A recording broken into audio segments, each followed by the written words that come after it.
June 19 മലയാളികളുടെ വായനാ ദിനം.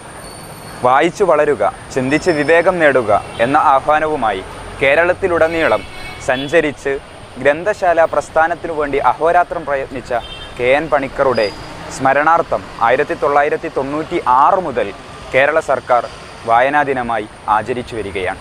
Today reader tomorrow A leader, ഇന്നത്തെ വായനക്കാരൻ നാളത്തെ നേതാവ് എന്ന അമേരിക്കൻ മാധ്യമപ്രവർത്തക മാർഗരറ്റ് ഫുള്ളറുടെ വാചകം ഏറെ പ്രസിദ്ധമാണ്. പ്രമുഖ ഇംഗ്ലീഷ് എഴുത്തുകാരനായ സോമർസെറ്റ് മോം പറയുന്നത് ജീവിത ദുരിതങ്ങളിൽ നിന്നുള്ള മോചനമാണ് വായന പകരുന്നത് എന്നാണ്.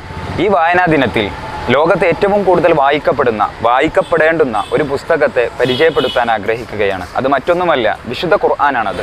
മനുഷ്യ മനസ്സിനെ ബാധിക്കുന്ന രോഗങ്ങൾക്ക് ശമനമായി, മനുഷ്യൻ്റെ നീറുന്ന പ്രശ്നങ്ങൾക്ക് പരിഹാരമായി പടച്ച തമ്പുരാൻ അവതരിപ്പിച്ച ഗ്രന്ഥമാണ് വിശുദ്ധ ഖുർആൻ.